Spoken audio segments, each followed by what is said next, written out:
ஆக ஆவையின் அருள்பொழிவு பெறும் இக்கிறிஸ்துவ என்னை திருச்சடங்குகளில் பங்கெடுக்கும் நம் மறை மாவட்ட குருக்களோடு இணைந்து பரிசுத்த ஒரு பேராகிய அவர்களை வரவேற்போம். இறைவாக்கு வழிபாடு. இறைவாக்குகள் கடவுள் பணிக்காக கடவுளால் தெரிந்து கொள்ளப்பட்டோரின் தலை மீது திரு எண்ணெய் பூசி அருள் பொழிவு செய்தனர். தம்மை அழைத்த ஆண்டவரின் அருள்வாக்கை எல்லா சூழ்நிலைகளிலும் முழக்கமிட்டு அறிவித்து மகிழ்ச்சி தைலத்தை வழங்கினர். இதுதான் குருவாக திருநடைப்படுத்தப்பட்டோரின் முக்கிய பணியாகவும் அமைந்தது. அழைக்கப்பட்டு அபிஷேகம் செய்யப்பட்டவர்கள் எத்தகைய அருள்பணிகள் செய்ய வேண்டும் என்பதை எடுத்துரைக்கும் இவ்விறைவாக்கு வழிபாட்டில் நாம் அனைவரும் பக்தியோடு பங்கேற்போம். இப்பொழுது வருகை பாடல் பாடப்படும். பவனியானது இப்பொழுது ஆரம்பமாகும்.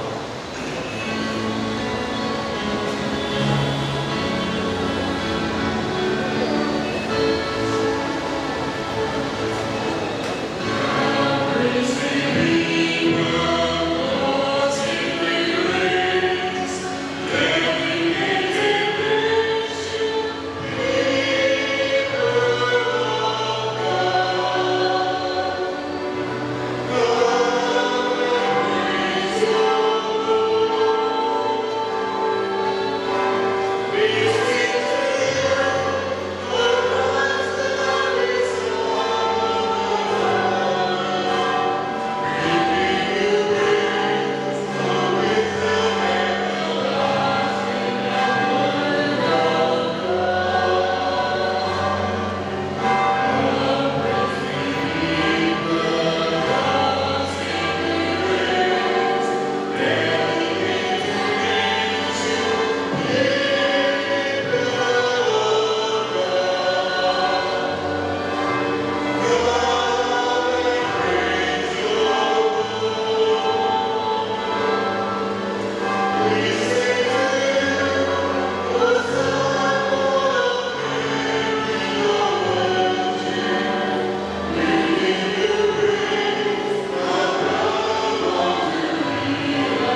மகத்துவம் மலர அன்பு பரிவு கொண்டு இறை குலம் வளர்ப்போம்.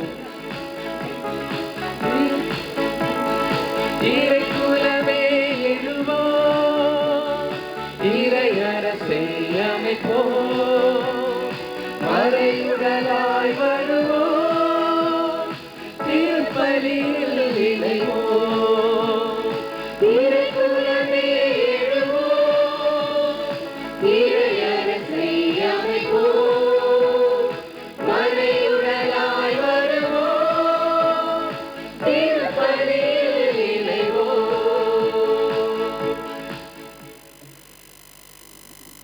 தந்தை மகன் தூய ஆவியாரின் பெயராலே ஆமென்.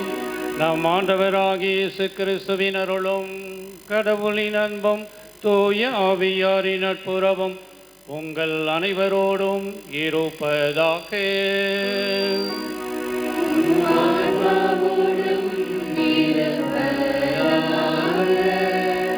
சகோதர சகோதரிகளே, தூய மறை நிகழ்வுகளை கொண்டாட நாம் தகுதி பெறும் பொருட்டு நாம் பாவங்களை ஏற்றுக்கொள்வோம்.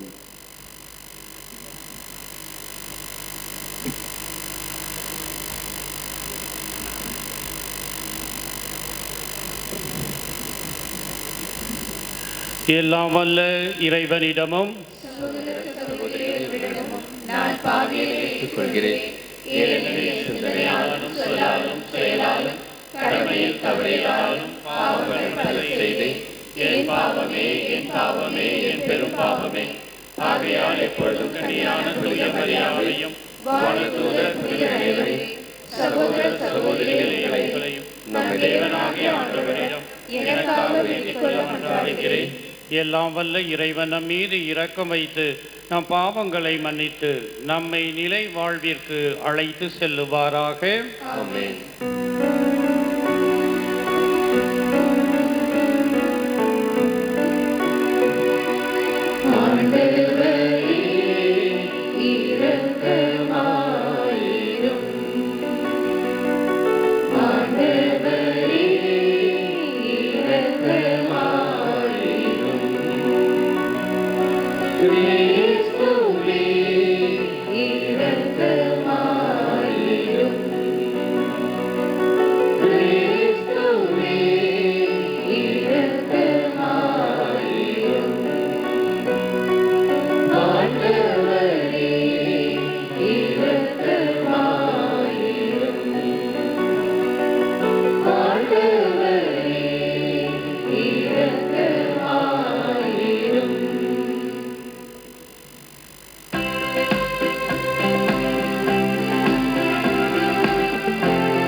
பாவங்களை போக்குபவர்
மன்றாடுவோமாக.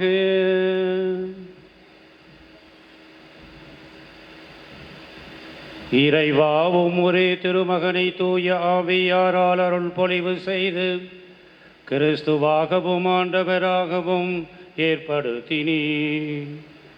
நாங்களும் அதே அருள் பொழிவில் பங்கு பெற்று மீட்பின் சாட்சிகளாக இவ்வுலகில் திலங்கழ்ந்திட கனிவுடன் அருள் புரிவீராக. உம்மோடு தூயாவியாரின் ஒன்றிப்பில் இறைவனாக என்றென்றும் வாழ்ந்து ஆட்சி செய்கின்றவரும் எங்கள் ஆண்டவரும் உம் திருமகனுமாகிய இயேசு கிறிஸ்துவின் வழியாக உம்மை மன்றாடுகின்றோம்.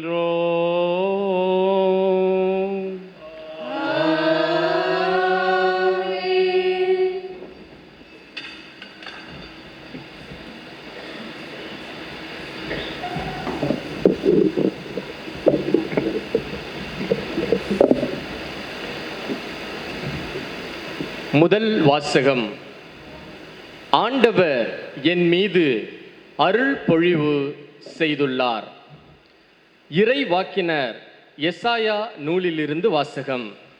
அதிகாரம் 61, இறை வார்த்தைகள் 1 முதல் 3, 6 மற்றும் 8 முதல் 9 முடிய.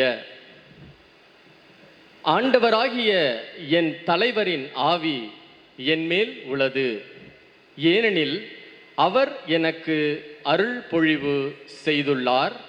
ஒடுக்கப்பட்டோருக்கு நற்செய்தியை அறிவிக்கவும், உள்ளம் உடைந்தோரை குணப்படுத்தவும், சிறைப்பட்டோருக்கு விடுதலையை பறைசாற்றவும், கட்டுண்டோருக்கு விடிவை தெரிவிக்கவும் என்னை அனுப்பியுள்ளார். ஆண்டவர் அருள் தரும் ஆண்டினை முழங்கவும், நம் கடவுள் அநீதிக்கு பழிவாங்கும் நாளை அறிவிக்கவும், துயருற்று அழுவோர்க்கு ஆறுதல் அளிக்கவும், சியோனில் அழுவோர்க்கு ஆவண செய்யவும், சாம்பலுக்கு பதிலாக அழகு மாலை அணிவிக்கவும், புலம்பலுக்கு பதிலாக மகிழ்ச்சி தைலத்தை வழங்கவும், நலிவுற்ற நெஞ்சத்திற்கு பதிலாக புகழ் என்னும் ஆடையை கொடுக்கவும் என்னை அனுப்பியுள்ளார். நீங்களோ ஆண்டவரின் குருக்கள் என்று அழைக்கப்படுவீர்கள், நம் கடவுளின் திருப்பணியாளர் என்று பெயர் பெறுவீர்கள். அவர்கள் செயலுக்கு ஏற்ற கைமாற்றை உண்மையாகவே வழங்குவேன். அவர்களுடன் முடிவில்லா உடன்படிக்கை செய்து கொள்வேன். அவர்கள் வழி மரபினர் பிற இனத்தாரிடையேயும் அவர்கள் வழித்தோன்றல்கள் மக்களினங்கள் நடுவிலும் புகழ் அடைவார்கள். அவர்களை காண்பவர் யாவரும் அவர்களை ஆண்டவரின் ஆசி பெற்ற வழி மரபினர் என ஏற்றுக்கொள்வார்கள். ஆண்டவரின் அருள்வாக்கு. இறைவனுக்கு நன்றி.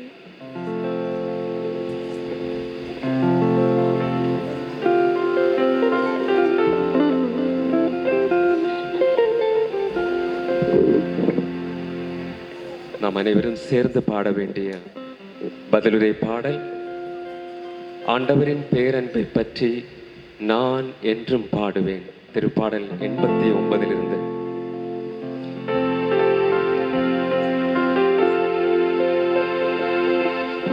ஆண்டவரின் பேரன்பை பற்றி நான் என்றும் பாடுவேன், நான் என்றென்றும் பாடுவேன். ஆண்டவரின் பேரன்பை பற்றி நான் என்றும் பாடுவேன், நான் என்றென்றும் பாடுவேன். ஆண்டவரின் சேர்ந்து பாடுவோம். பேரன்பை பற்றி நான் என்றும் பாடுவேன், நான் என்றென்றும் பாடுவேன். என் ஊழியன் தாவீதை கண்டுபிடித்தே, என் திருத்தல தைலத்தால் அவனுக்கு திருப்பொழிவு செய்தே. என் கை எப்பொழுதும் அவனோடு இருக்கும். என் புயம் உண்மையாகவே அவனை வலிமைப்படுத்தும்.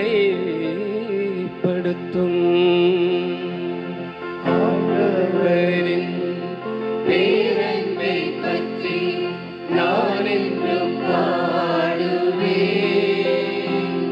நான் என்றும் பாடுவேன். ஆண்டவரின் பேரன்பை பற்றி நான் என்றும் பாடுவேன். நான் என்றும் பாடுவேன். என் வாக்கு பிறழாமையும் பேரன்பும் அவனோடு இருக்கும். என் பெயரால் அவனது வலிமை உயர்த்தப்படும். நீரே என் தந்தை, என் இறைவன், என் மீட்பின் பாறை என்று அவன் என்னை அழைப்பான். ஆண்டவரின் பேரன்பை பற்றி நான் என்றும் பாடுவேன். நான் என்றும் பாடுவேன். ஆண்டவரின் பேரன்பை பற்றி நான் என்றும் பாடுவேன். நான் என்றும் பாடுவேன்.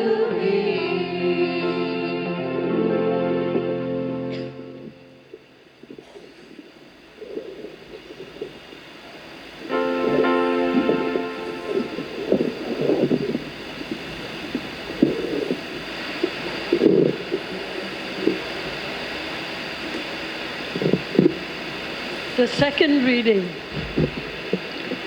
a reading from the book of Apocalypse,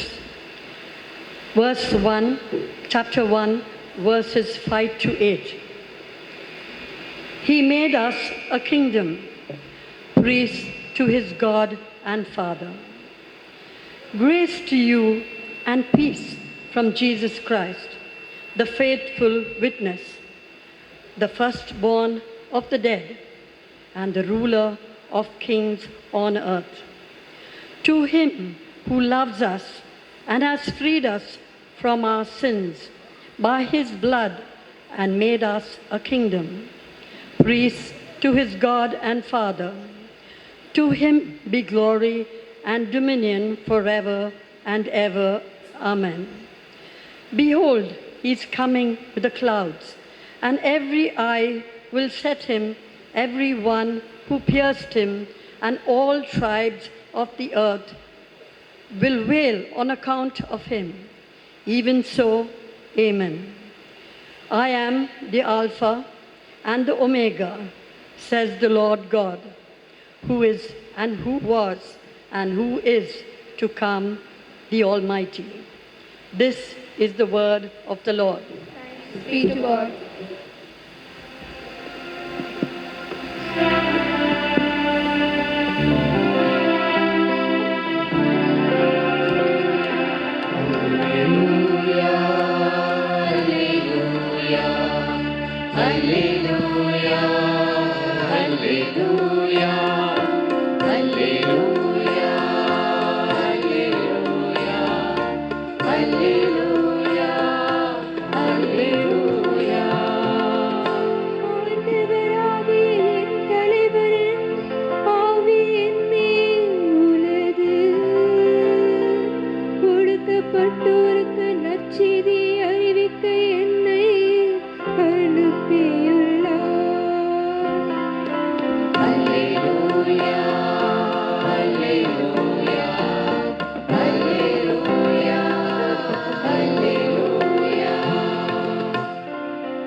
ஆண்டவர் உங்களோடு இருப்பாராக.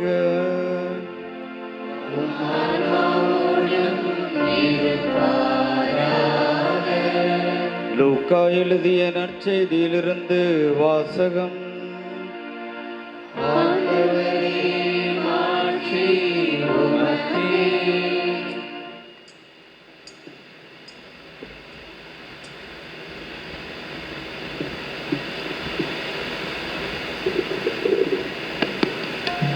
லூக்கா எழுதிய நற்செய்தி அதிகாரம் 4 இறை வார்த்தைகள் 16 முதல் 21 முடிய. அக்காலத்தில் இயேசு தாம் வளர்ந்த ஊராகிய நாசரேத்துக்கு வந்தார். தமது வழக்கத்தின்படி ஓய்வு நாளில் தொழுகை கூடத்திற்கு சென்று வாசிக்க எழுந்தார். இறைவாக்கினர் எசாயாவின் சுருளேடு அவரிடம் கொடுக்கப்பட்டது.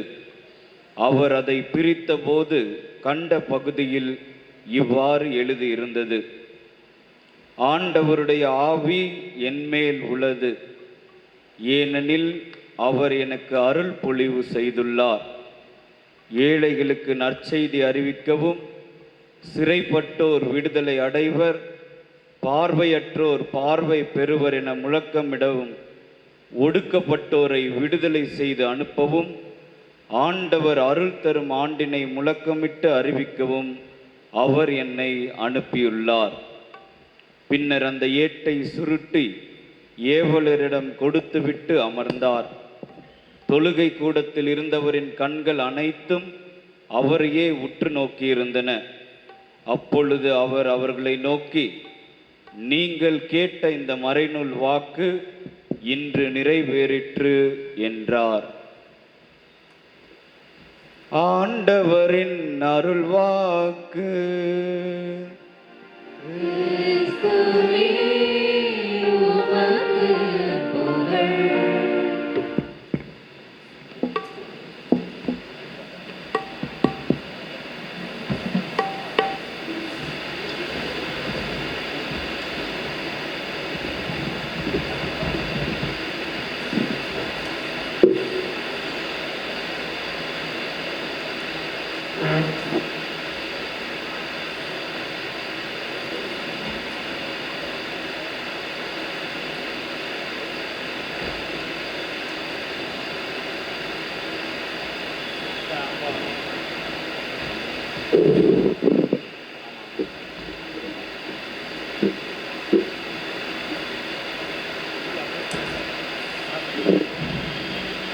At the very outset of my homily,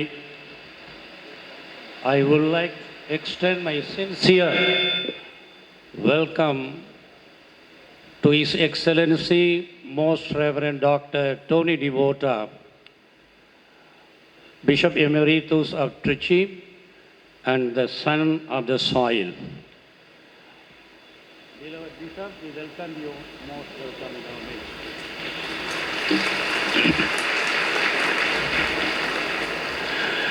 இறையேசுவில் அன்பிற்கும் மதிப்பிற்கும் உரிய அருட்தந்தையர்களே, அருட்சகோதரிகளே, இறை மக்களே, குருக்களின் அர்ச்சிப்பு தினமான இன்று இத்திருத்தலத்திலே திருத்தைல திருப்பலியில் பங்கு பெற நாம் அனைவரும் ஒன்றாக இணைந்திருக்கின்றோம். இது இறைவனால் நமக்கு கொடுக்கப்பட்ட ஒரு அருமையான வரப்பிரசாதம். இப்புனிதமான நாளிலே நமது உயர்மறை மாவட்டத்தில் இவ்வாண்டு தங்கள் குருத்துவ பொன் விழாவை சிறப்பிக்கும் உயர் மாவட்ட குருக்களை எண்ணி அவர்களுக்கு நன்றி கூறி அவர்களோடு இணைந்து இறைவனை போற்றி புகழ்வது நம்முடைய தலையாகிய கடமையாக இருக்கின்றது. நம்முடைய உயர்மறை மாவட்டத்திலிருந்து 3 குருக்கள், they are celebrating today the golden jubilee of their sacerdotal ordination. அவர்கள் யார் என்று உங்களுக்கு தெரிந்திருக்கும். இருப்பினும் அவர்கள் பெயர்களை சொல்லுவதில் நான் மகிழ்ச்சி அடைகின்றேன். முன்னாள் முதன்மை குரு அருட்தந்தை ஏ.ஜே. அந்தோனிசாமி அவர்கள்,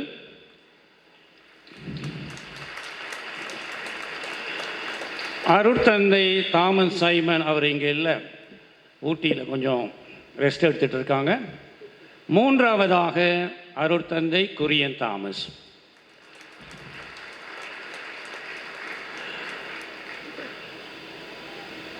அவர்கள் அனைவருக்கும் உங்கள் பெயராலும் என் பெயராலும் மனமார்ந்த பாராட்டுதல்களையும் பொன்விழா வாழ்த்துக்களையும் தெரிவித்துக் கொள்கின்றேன். அதே சமயத்திலே தனது குருத்துவத்தின் வெள்ளி விழாவை சிறப்பிக்கும் அருட்தந்தை ஆண்டோனி பான்கராஸ், எடிட்டர், நியூ லீடர் அவர்களுக்கு நமது மனமார்ந்த வெள்ளி விழா வாழ்த்துக்களையும் நம்முடைய பெயரால் அவருக்கு தெரிவித்துக் கொள்கின்றேன். அன்புக்குரியவர்களே, கடந்த வருடத்திலே நம்மை விட்டு பிரிந்த நம்முடைய உயர் மறைமாவட்ட குருக்கள் இருவர் அவர்களுடைய ஆன்ம இலைப்பாற்றிகளுக்காக ஜெபிப்பது நம்முடைய முக்கியமான கடமையாக இருக்கின்றது. திருவெற்றியூர் பங்கு தந்தையாக இருந்து எதிர்பாராத சமயத்திலே இவ்வுலகை விட்டு சென்ற அருட்தந்தை ஜோசப் ஆண்டனி ராஜ் 69 வயது. அதேபோன்று தேவிநகர் பங்கு தந்தையாக இருந்த அருட்தந்தை இருவின் தவமணி இளம் வயதிலே இறைவன் அவரையும் அழைத்து கொண்டு விட்டான். ஆகவே இவர்கள் இருவருக்காகவும் இத்திருப்பலியிலே அவருடைய ஆன்மா இலைப்பாற்றிக்காக தனிப்பட்ட விதத்திலே ஜெபிக்க உங்களை அன்புடன் அழைக்கின்றேன். இயேசுவில் அன்புக்குரியவர்களே, நமது உயர்மறை மாவட்டத்தில் நற்கருணை மாநாட்டை கொண்டாடும் நிலையிலே குருக்களின் அர்ச்சிப்பு தினமான இன்று குருத்துவ வாழ்விற்கு நற்கருணை உணர்த்தும் பாடங்களை பற்றி ஒரு சில சிந்தனைகளை பகிர்ந்து கொள்ள விரும்புகின்றேன். All the Gospels affirm the fact that it was at the Last Supper that Jesus, in a way, ordained the 12 apostles, the first priests of the new covenant. இயேசு நற்கருணையை தோற்றுவித்த போதுதான் இதை என் நினைவாக செய்யுங்கள் என்று கூறி தனது அப்போஸ்தலர்களின் புதிய உடன்படிக்கையின் முதல் குருக்களாக அருட்பொழிவு செய்கின்றார். But what is also interesting to observe is the fact that on the same evening of their ordination, the apostles failed. குருத்துவம் பெற்ற அன்று தினத்திலே தவறி விழுகின்றன. அதையும் நாம் கவனிக்க வேண்டிய ஒரு தருணத்திலே இருக்கின்றோம். புதிய ஏற்பாட்டின் முதல் குருக்களாக அருட்பொழிவு செய்யப்பட்ட அதே இரவில் தங்கள் குருத்துவ அழைப்பில் தடுமாறுகிறார்கள் இயேசுவின் தூதர்கள். அன்பார்ந்தவர்களே, இந்த தடுமாற்றங்கள் வெறும் அப்போஸ்தலர்களின் கடந்த கால தோல்விகள் மட்டுமல்ல, இன்றும் நமது குருத்துவ வாழ்வை எதிர்நோக்கியிருக்கும் ஆபத்துக்களாக இவை தொடர்ந்து நடந்து கொண்டிருக்கின்றன. இந்த சவால்களிலே அப்போஸ்தலர்களுக்கு துணையாக இயேசு கொடுத்தது நற்கருணை என்னும் மறைபொருள். Let us reflect today on what lesson can be learned from 3 failures of the apostles on the night of their priestly ordination, and we could apply all these things in our life to rectify and to become a holy priest closer to God, closer to the humanity. The first danger to the priestly vocation that we learn from the apostles at the Eucharistic table is this: the lesson of Judah. The danger of hidden agenda. இயேசுவின் நற்கருணை பீடத்தில் நாம் காணும் குருத்துவ வாழ்வின் முதல் எதிரி தன்மைய திட்டங்களின் அபாயம். குருக்களாக ஆகும் அன்றைய தினத்திலே ஒரு இளம் குரு தன்னுடைய குருத்துவ வாழ்க்கையில் எதை சாதிக்க வேண்டும் என்று பட்டியல் போடுகின்ற ஒரு அவல நிலை இருந்து கொண்டிருக்கின்றது. அதைதான் யூதாசும் நமக்கு எடுத்து காட்டுகின்றார். At the Last Supper, Jesus, aware that Judah is going to betray him, but what seems to upset Jesus the most is something more than just the betrayal. We read it in the Matthew's version. Jesus says, "One of you will betray me." In Mark's version, Jesus says, one of you will betray me, one who is eating with me, it is one of the 12, one who is dipping bread into the dish with me, so close, and he is going to betray. In Luke's version, he says, but the hand of him who is going to betray me is with mine on the table. In John's version, he says, it is the one to whom I will give this piece of bread when I have dipped it into the dish.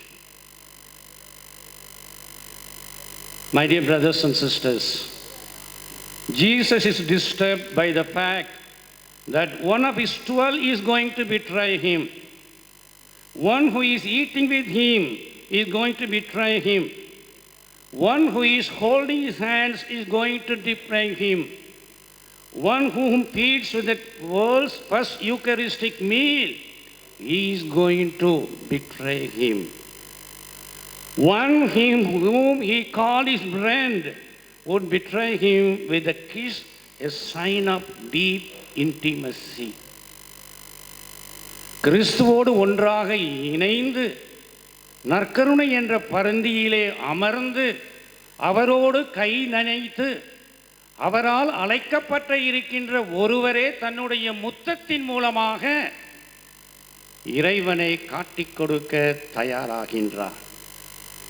Yes, my friends, it is not just the betrayal that hurts Lord, because he is aware that the Son of Man is going as it has been destined, as it has been planned by God the Father. But what hurts him the most of the betrayal is an intimate one. The one who is close is going to betray him. The betrayal of intimate one continues to hurt Jesus the most. தான் காட்டிக் கொடுக்க போகிறார் என்பதை விட தன்னோடு நண்பனாக, தன்னோடு சீடராக, இந்த மறைமாவட்டத்தின் குருவாக ஆயரோடு இருக்கின்ற ஒருவர் இந்த நிலையில் இருக்கின்றார் என்றால் அந்த அவல நிலையை நாம் பார்க்க வேண்டிய ஒரு தருணத்தில் இருக்கின்றோம். Bishop Fulton interprets the betrayal of Judas saying like this: Judas blisters the lips of Jesus with his kiss. அன்பன் ஒருவன் காட்டிக் கொடுத்த முத்தம் இயேசுவின் உதடுகளை புண்ணாக்கியது என்கிறார் ஆயர் புல்டன் scene. He also observed this is not just a failure of Judah, it is also the failure of each one who is called to be a priest. One way or other, we are blistering the lips of our Lord Jesus Christ by kissing him. My dear priests, in every Mass, when we kiss the altar, let us ask ourselves if our kiss also a kiss of betrayal to our intimate one. This, my dear fathers, is the danger of hidden agenda which we have in our priestly life. When you have a hidden agenda in our life, our hearts become insensitive to God's love. Judas could not understand the significance of the Eucharist that Jesus was celebrating with him. Our ears become deaf to God's revelations.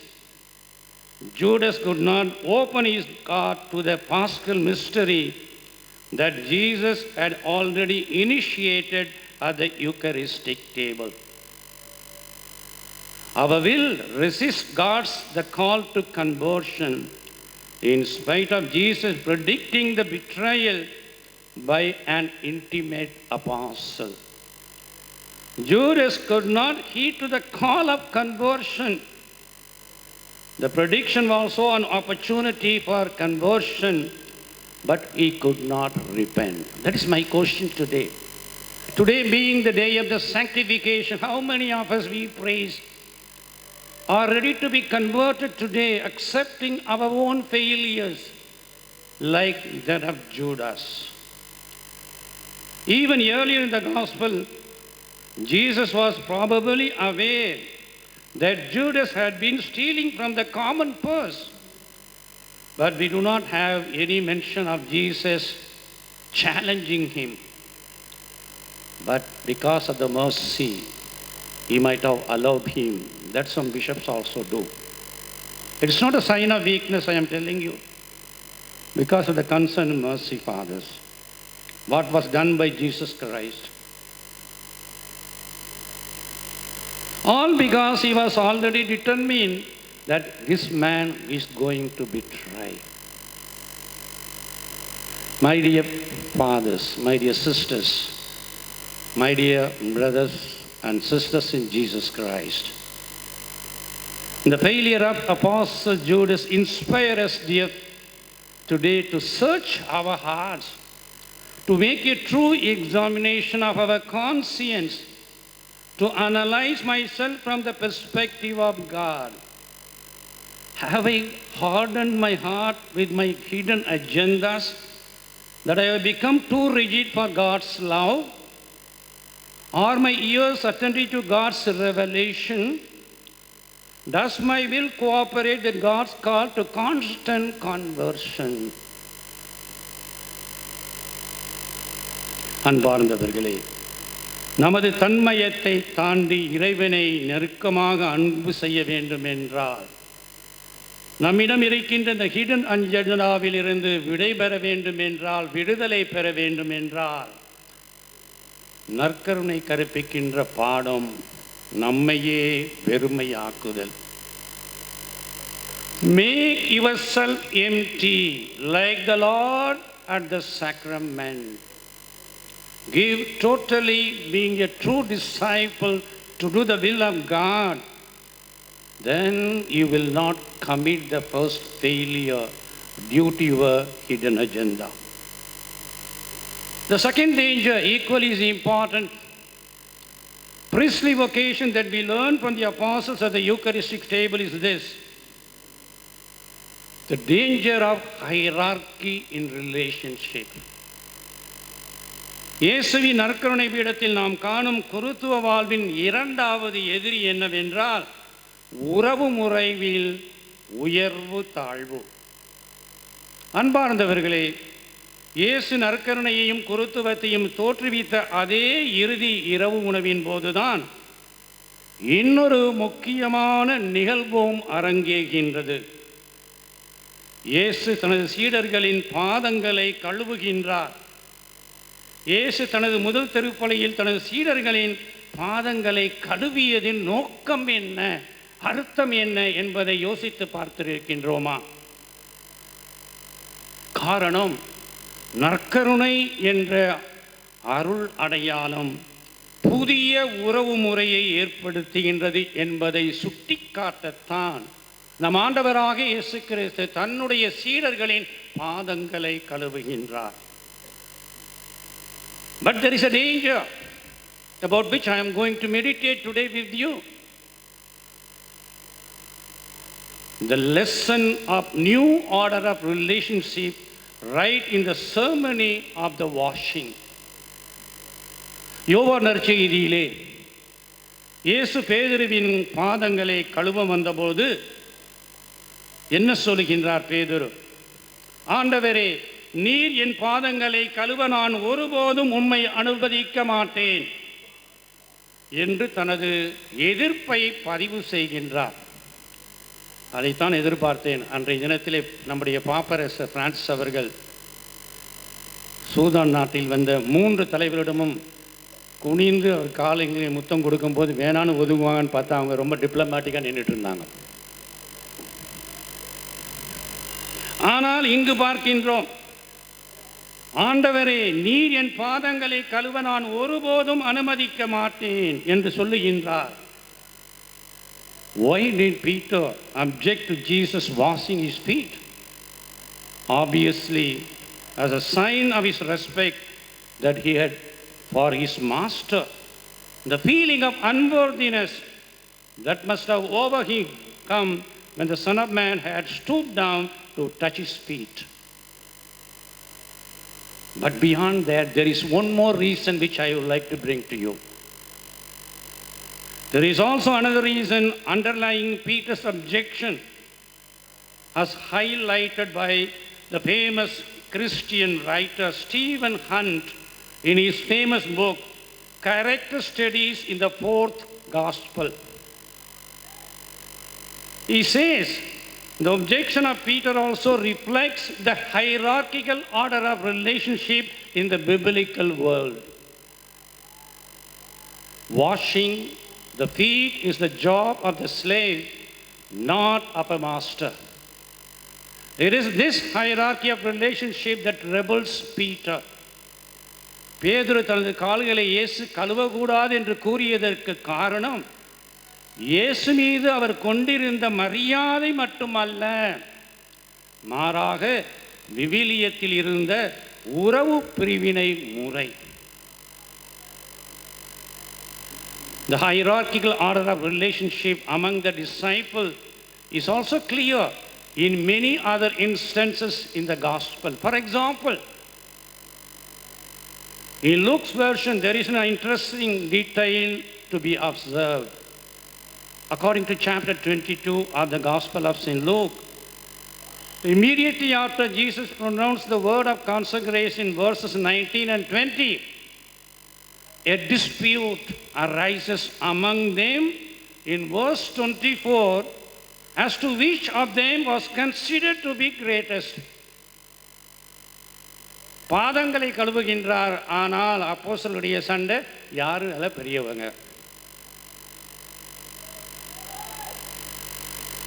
அதே போன்றுதான் இரண்டாவது உதாரணம், mark நற்செய்தியின் 9வது அதிகாரத்திலே இயேசு தன் பாடுகளையும் மரணத்தையும் 2வது முறையாக முன்னறிவித்த பிறகு கப்பர்நாமிற்கு போகும் வழியில் மீண்டும் இந்த சீடர்கள் தங்களுக்குள் யார் பெரியவர் என்று வாதாடி கொண்டிருக்கின்றனர். அது மாதிரி இந்த ப்ரீஸ்குள்ளே இப்போ நடக்கிறது இல்லைன்னு நினைக்கிறேன். வாதாடக்கூடிய லெவலில் நம்மலாம் போகலை, இன்க்ளூடிங் த பிஷப். மூன்றாவதாக, மார்க் நற்செய்தியின் 10ஆம் அதிகாரத்திலே இயேசு தன் பாடுகளையும் மரணத்தையும் 3ஆம் முறையாக முன்னறிவிக்கும் நேரத்திலே யோவானும் யாக்கோப்பும் இயேசுவின் அரசாட்சியில் சிறப்பு இருக்கைகள் வேண்டும் என்று கேட்கின்றனர். அவங்க கேட்டிருந்தாலும் பரவாயில்ல, அம்மா கூட்டு வராங்க. அங்கே கூட பாருங்கள் ரெக்கமெண்டேஷன் எந்த சமயத்துலன்னு பாருங்கள்.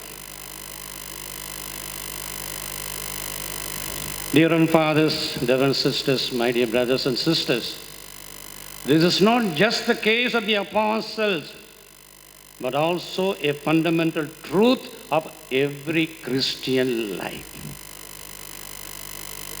We have an established hierarchy in our minds that is always operative in our families as well as in our presbyterium. A hierarchical order of relationship insists on asserting who is the great. Where do I fit in the ladder of an institution? What are all my chances of promoting myself up the ladder? This is exactly what Jesus wished to break in washing the feet of his apostles. இயேசு உணர்த்தும் புதிய உறவு முறை ஒருவர் மற்றவரை கூறு போட்டு பார்க்கும் உறவு முறை அல்ல, மாறாக ஒருவர் மற்றவரை சமமாக ஏற்றுக்கொள்ளும் புதிய ஒன்றிப்பின் முறை.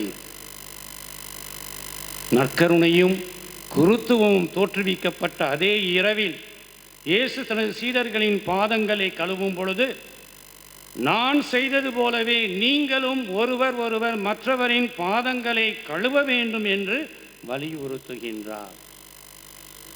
He taught them a lesson through an example. The lesson that priesthood and Eucharist is called to a new communion,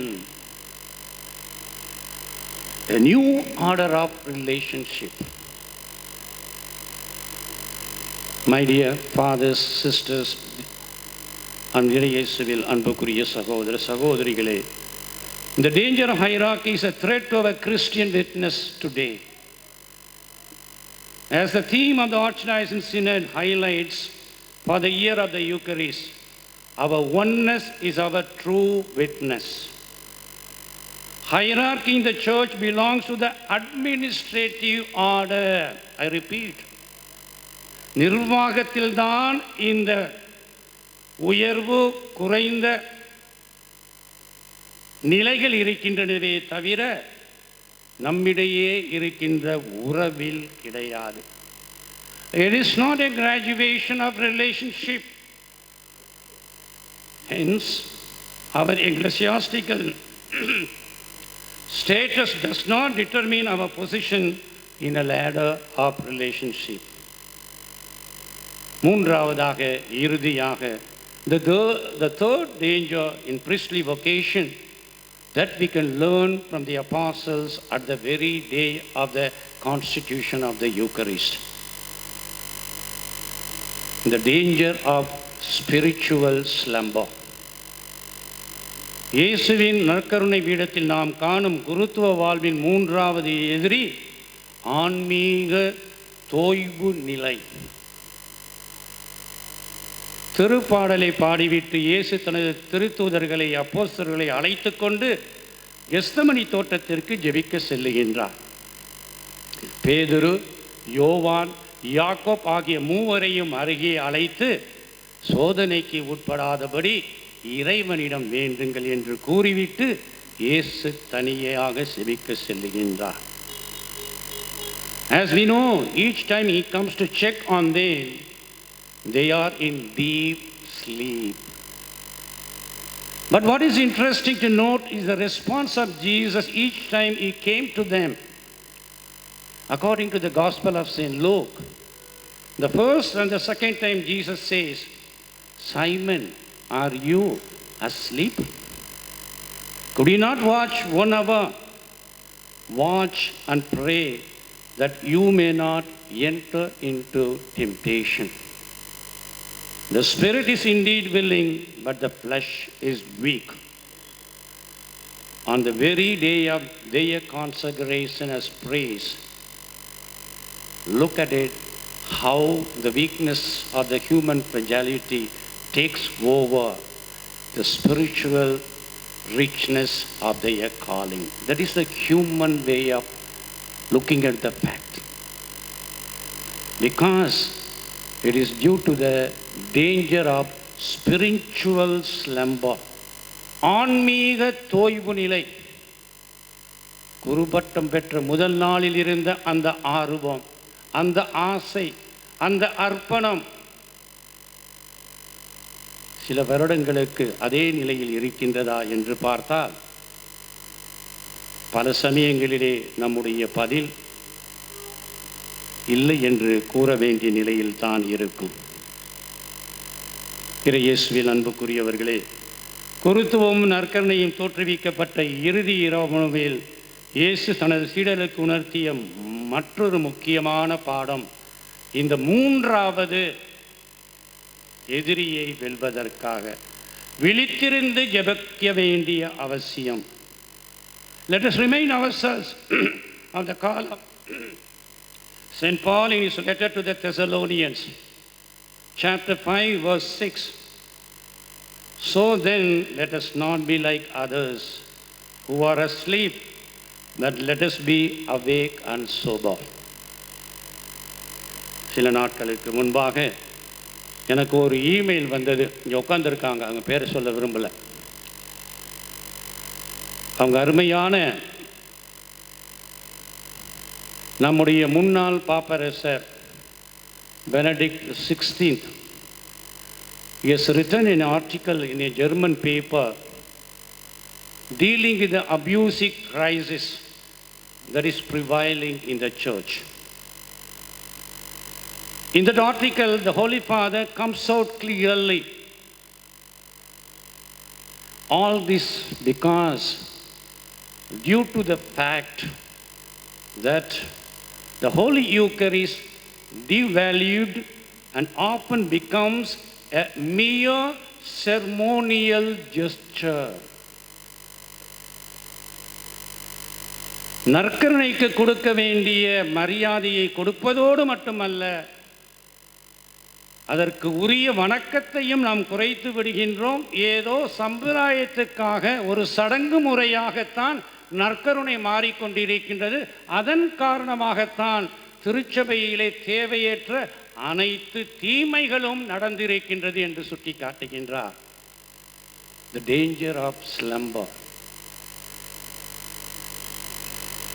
ஆன்மீக தோய்வு குருக்கள் மட்டுமல்ல, கன்னியர்கள் மட்டுமல்ல, பொதுமக்களாகிய நம் அனைவரிடமும் அதிகரித்து கொண்டிருக்கின்ற காரணத்தினால்தான் இக்காலகட்டத்திலே திருச்சபையில் எண்ணற்ற சவால்கள், துன்பங்கள், இடையூறுகள் வந்து கொண்டிருக்கின்றது என்பதை நாம் மறந்துவிடக்கூடாது. Continuing the same thought in the same article,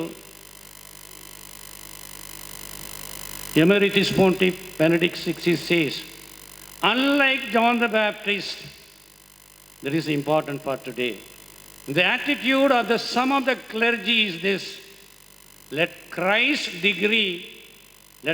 decrease, but I must increase.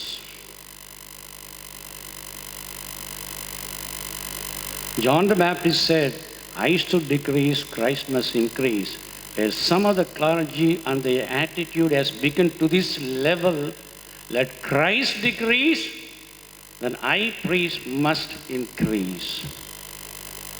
காரணம், இறையேசுவில் அன்புக்குரியவர்களே, இந்த மூன்றாவது எதிரி குருத்துவ வாழ்க்கையில் இருக்கின்ற காரணத்தினால்தான். The same Benedict the 16th says, the signs of love that animates all our pastoral work can only be learned in the heart to heart with Christ in the Eucharist. அதன் காரணமாகத்தான் நம்முடைய உயர் மறை மாவட்டத்திலே இந்த ஆண்டானது சிறப்பான ஆண்டாக, நற்கருணையின் ஆண்டாக நாம் கொண்டாடி கொண்டிருக்கின்றோம். முதலிலே குருக்களாகிய நாங்கள் எங்களுடைய தினசரி வாழ்க்கையில் நற்கருணையை மையப்படுத்தி, அந்த நற்கருணையின் மூலமாக எங்களுடைய எல்லா பணிகளையும் இறைவன் எங்களுக்கு கொடுக்கப்பட்ட மக்களுக்கு செயல்படுத்தவும், அதே போன்று திருச்சபையின் உறுப்பினர்களாக, மறைவுடலின் உடலில் உறுப்பினர்களாக இருக்கின்ற அனைத்து கிறிஸ்தவர்களும் நற்கருணையின் மூலமாக தங்களுடைய வாழ்க்கையில் ஆன்மீக மறுமலர்ச்சியை பெற்று எல்லோரும் ஒரே குடும்பமாக, ஒன்னஸ் இன் யூக்கரிஸ்டிக் விட்னஸ், அதை செய்வதற்காகத்தான் இறைவன் நமக்கு கொடுத்த ஆண்டாக இந்த ஆண்டு இருக்கின்றது. எனவே அன்பார்ந்த சகோதர சகோதரிகளே, உயர்மறை மாவட்ட நற்கருணை மாநாட்டின் குருக்களின் அர்ச்சிப்பு திருப்பலியை கொண்டாட கூடியிருக்கும் உங்கள் அனைவரையும் இங்கு கூடியிருக்கின்ற அனைத்து குருக்களின் சார்பாக வரவேற்கின்றேன். இங்கு வந்திருப்பது எங்களுக்காக ஜெபிப்பதற்காக என்பதும் எனக்கு நன்றாக தெரியும். உங்களுடைய ஜெபங்கள் ஆயராகி எனக்கும் இங்கு இருக்கின்ற என்னுடைய குருக்களுக்கும் அதிகமாக தேவைப்படுகின்றது. தொடர்ந்து மனம் தளராமல் ஜெபியுங்கள். ஆன்மீக தோய்வு நிலையில் ஜெபத்தை மறந்து விடாதீர்கள். 3 வகையிலே நீங்கள் ஜெபிக்க வேண்டும்.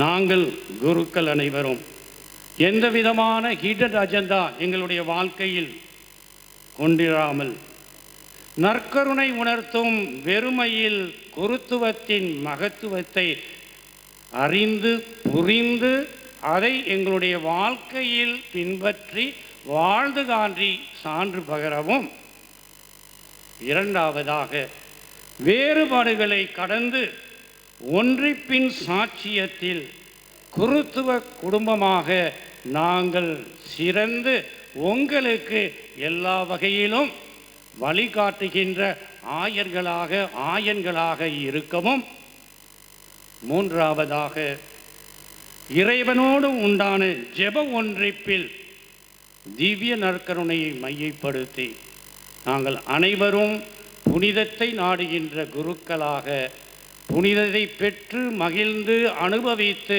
அதை தங்களுடைய மக்களுக்கு கொடுக்கின்ற என்றுமே தங்களுடைய வாழ்க்கையில் விழித்திருக்கும் குருக்களாக மாற ஜெபிக்க உங்களை அன்புடன் அழைக்கின்றேன். குருக்களாகி நாங்கள் அனைவரும் குறைகள் நிறைந்தவர்கள். அறிந்துதான் இறைவன் எங்களை அழைத்திருக்கின்றார் என்று நாங்கள் எங்களையே நிறைவாக இறைவன் கையில் ஒப்படைக்கின்றோமோ, இறைவன் எங்களை வழி நடத்துவார் என்ற உணர்வுடன், என்ற அசையாத நம்பிக்கையுடன் இன்று நாம் ஒன்றாக கூடி ஒரே குடும்பமாக இங்கு வந்திருக்கின்ற குருக்களுக்கு மட்டுமல்ல, உயர்மறை மாவட்டத்தில் இருக்கின்ற அனைத்து குருக்களுக்கும், இருபால் துறவியினருக்கும், பொதுநிலையின் அனைவருக்கும் நாம் ஜெபித்து நற்கருணை மக்களாக மாறி ஒன்றிப்பில் நாம் சாட்சியமாக இருந்து திருச்சபையை நம்முடைய உரை மாவட்டத்தில் கட்டி எழுப்ப உங்களை அன்புடன் அழைத்து இறை ஆசிரியின் மூலமாக நாம் அனைவரும் புனித வாழ்க்கையை பெற இப்பலியிலே மன்றாடுவோம். ஆமென்.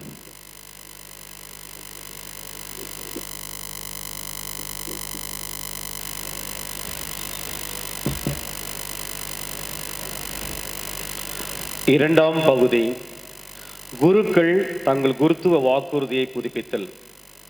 ஆபிரகாம், மோயிசன், அரசர்கள், இறைவாக்கினர்கள் என அழைத்து இவ்வுலகிற்கு தம் பணியை ஆற்ற அனுப்பிய கடவுள் இறுதியில் தம் மகனையே நமக்காக அனுப்பினார்.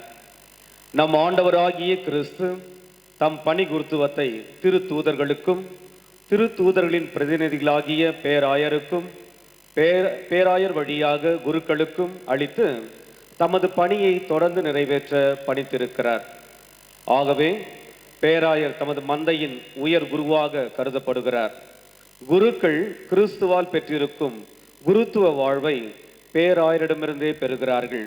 ஆகவே குருக்கள் பேராயரோடு நெருங்கிய உறவின் வழியாகவும் ஒன்றிப்பின் வழியாகவும் தங்கள் குருத்துவ வாழ்வை புதுப்பித்து என்றும் பிரமாணிக்கமாக வாழ்வோம் என்று வாக்குறுதி கொடுக்கிறார்கள்.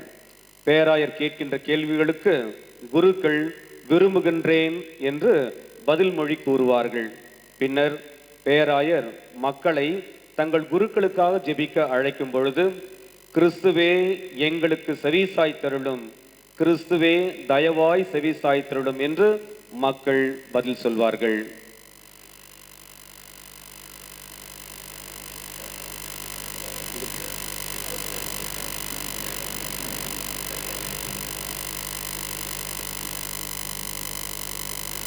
Beloved sons, on the anniversary of the day when Christ our Lord conferred his priesthood on his apostles and on us, are you resolved to renew in the presence of your bishop and God's holy people the promises you once made? Are you resolved to be more united with the Lord Jesus and more closely conformed to him, denying yourselves and confirming those promises about sacred duties towards Christ's church, which, prompted by the love of him, you willingly and joyfully pledged on the day of your priestly ordination? Are you resolved to be faithful stewards of the mysteries of God in the Holy Eucharist and the other liturgical rites, and to discharge faithfully the sacred office of teaching, following Christ the head and shepherd, not seeking any gain, but moved only by zeal for souls?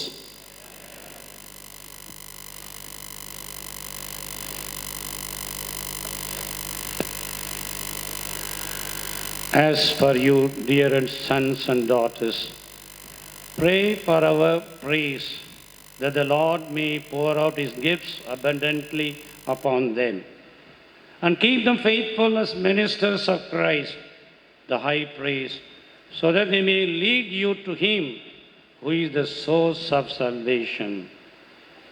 Lord, hear us. Lord, graciously hear us. And pray also for me, that I may be faithful to the apostolic office entrusted to me in my loneliness, and that in your midst I may be made day by day a living and more perfect image of Christ, the priest, the good shepherd, the teacher and the servant of all. Christ graciously hear us. May the Lord keep us all in his charity and lead all of us, shepherds and flock, to eternal life. Amen. The third part. We now begin the third part of the liturgical service, the blessing of the holy oils. When the choir sings, O Redemptor, the oils are carried in a procession from the sacristy to the altar and be handed over to Bishop.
Blessing of the oil of infirm. The oil of the infirm is used in the sacrament of the anointing of the sick, formerly known as extreme unction. St. James wrote, "Is there anyone sick among you? He should ask for the priests of the church. They in turn are to pray over him, anointing him with oil in the name of the Lord. This prayer, uttered in faith, will reclaim the one who is ill, and the Lord will restore him to health. If he has committed any sins, forgiveness will be his." James 5:14-15.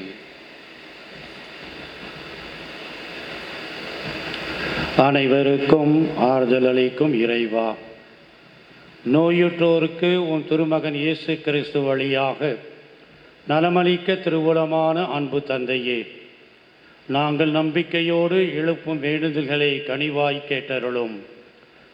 மனிதனின் நலனுக்காக செழுமையான இந்த எண்ணெயை பசுமையான மரத்திலிருந்து உருவாக்கி உள்ளீர். இதன் மேல் எங்கள் துணையாளரும் நண்பருமான தூய ஆவியாரை வானினின்று அனுப்பியருளும்.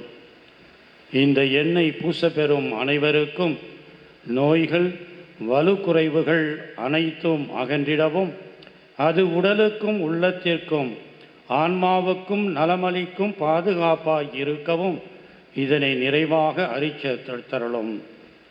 இறைவா, எங்கள் ஆண்டவர் இயேசு கிறிஸ்து வழியாக நீர் எங்களுக்காக அர்ச்சித்த இந்த எண்ணெய் புனிதமுடையதாக இருக்க வேண்டுமென்று உம்மோடு என்றென்றும் வாழ்ந்து ஆட்சி செய்கின்ற அவர் வழியாக உம்மை மன்றாடுகின்றோம்.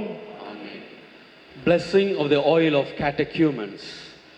Anointing with the oil of catechumens symbolize the person's need for the help and strength of God to sever the bondage of the past and to overcome the opposition of the devil, so that they may profess their faith, come to baptism, and live as the children of God.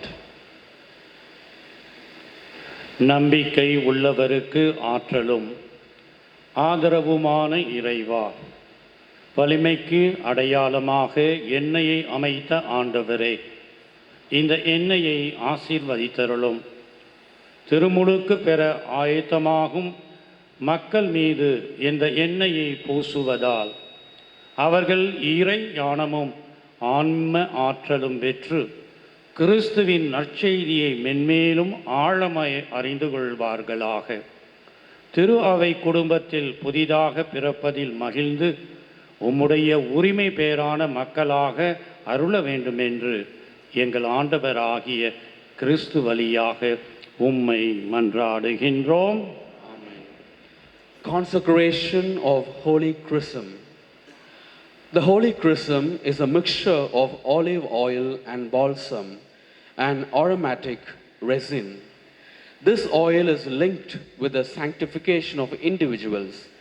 In the Old Testament times, the priests, prophets, and kings of the Jewish people were anointed. This oil is used in the sacraments of baptism, confirmation, and holy orders, since they impart an indelible sacramental character. The blessing of the Holy Chrism is different from that of the other oils. Here, the bishop breathes over the vessel of chrism, a gesture which symbolizes both the Holy Spirit coming down to consecrate this oil and the life-giving, sanctifying nature of the sacraments for which it is used. The concelebrants at the Chrism Mass also extend their right hands towards the chrism as the bishop says the consecratory prayer, signifying that in union with their bishop they share in the authority by which Christ himself builds up and sanctifies the rules of his body.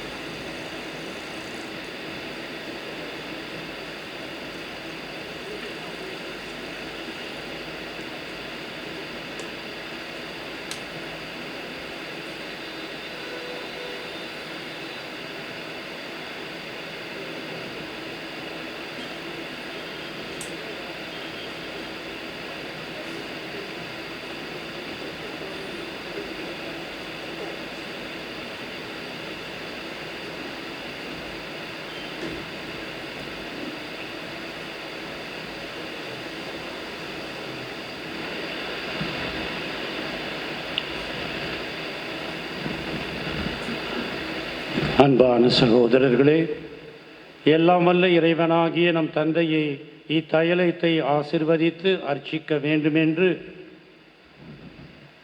எவரவர் மீது இது பூசப்பெறுமோ அவர்கள் ஆன்ம நலன்களையும் முடிவில்லா மீட்பையும் அடைய வேண்டும் என்று என்றும் மன்றாடுவோம் ஆக.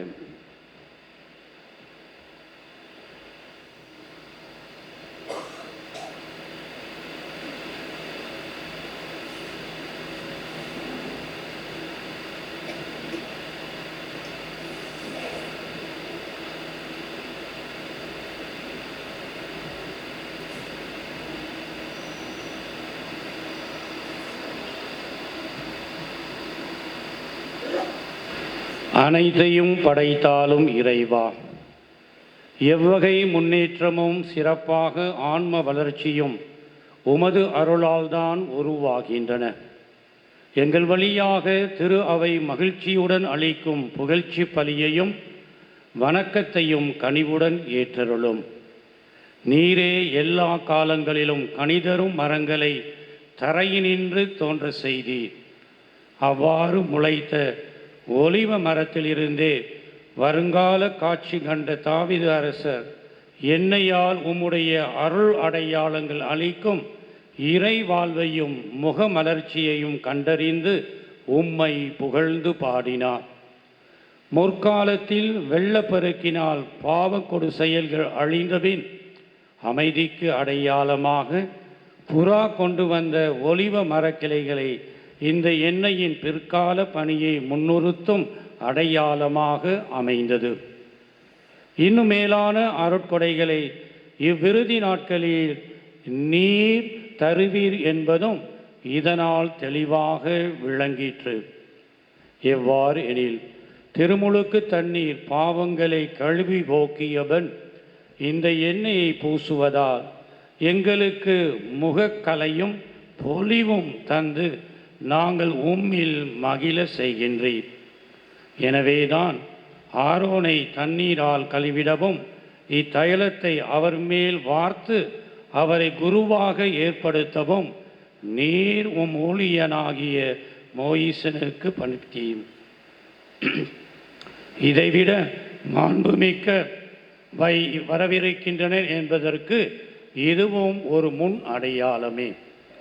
எங்கள் ஆண்டவரும் உம் திருமகனுமாகி இயேசு கிறிஸ்து யோர்தான் ஆற்றில் தமக்கு திருமுழுக்கு அளிக்குமாறு யோவானிடம் கேட்டுக்கொண்டபின் நீ தூய ஆவியாரை புறா வடிவில் அவர் மேல் அனுப்பி அவரே உம்முடைய ஒரே பேரான அன்பு மகன் என்று உமது குரலால் சான்று பகர்ந்தீர்.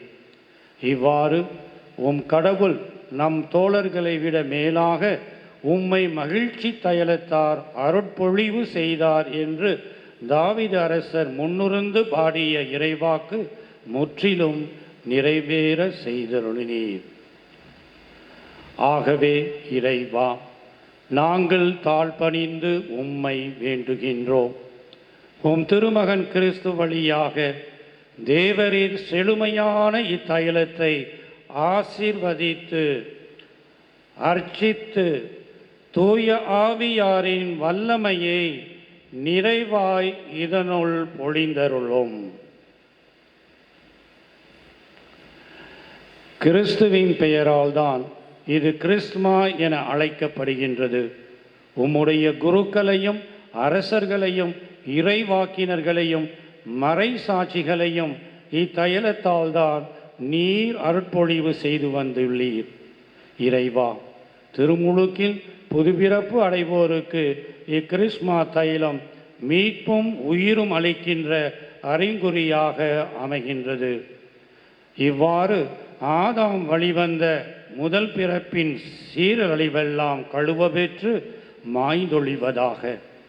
புனிதமிக்க இத்தைலம் பூசப்பெறுவதால் மக்கள் மகத்துவம் மிகுந்த உமக்கு ஆலயமாக்கி உமக்கு உகந்த தூய வாழ்க்கையினால் உலகத்தார் முன் சிறந்து விளங்குவார்களாக. மேலும் கிறிஸ்மா என்னும் இந்த அருண்குறியினால் அவர்கள் கிறிஸ்துவின் அரச குருத்துவ போதக பணிக்குரிய மாட்சி பெற்று அழிவில்லா ஆடையை அணிந்து கொள்வார்களாக. நீரினாலும் தூய ஆவியாராலும் புதுப்பிறப்பு அடைந்த மக்களுக்கு இக்கிறிஸ்மா மீட்பளிக்கும் தைலமாகி அவர்கள் விண்ணகம் ஆட்சியில் முடிவில்லா வாழ்வு பெறுவார்களாக. இவற்றையெல்லாம் தயவாய் எங்களுக்கு அருளுமாறு உம்மை மன்றாடுகின்றோம்.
நான்காம் பகுதி நற்கருணை வழிபாடு.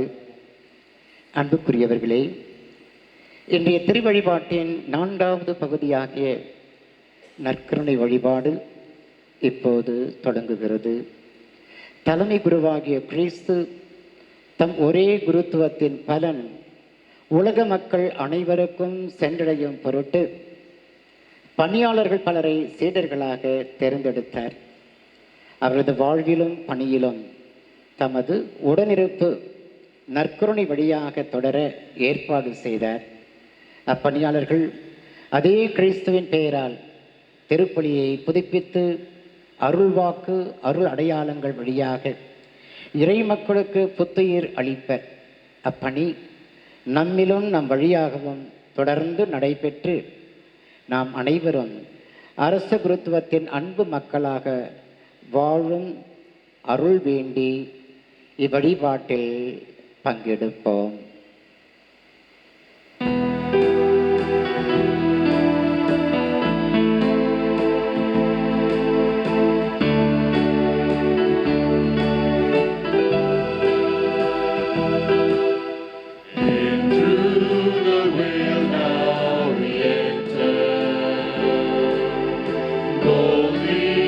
Approaching your throne, bearing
Pray, brethren, that my sacrifice and yours may be acceptable to God the Father Almighty. May the Lord accept the sacrifice at your hands for the praise and glory of his name, for our good and the good of all his holy church. May the power of this sacrifice, O Lord, we pray, merciful, wipe away what is old in us and increase in us grace of salvation and newness of life. Through Christ our Lord.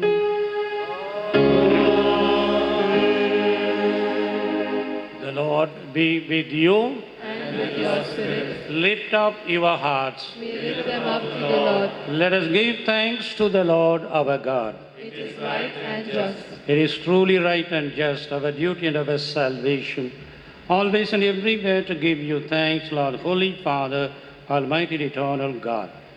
For by the anointing of the Holy Spirit, you made your only begotten Son, high priest of the new and eternal covenant, and by your wondrous design were pleased to decree that his one priesthood should continue in the church.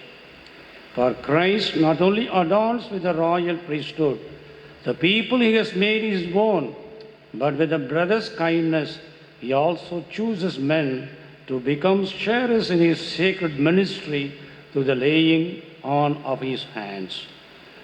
They are to renew in his name the sacrifice of human redemption, to set before your children the paschal banquet, to lead your holy people in charity, to nourish them with the word and strengthen them with the sacraments. And they give up their lives for you and for the salvation of their brothers and sisters. They strive to be conformed to the image of Christ himself and offer you a constant witness of faith and love. And so, Lord, with all the angels and saints, we do give you thanks. As an exaltation we acclaim.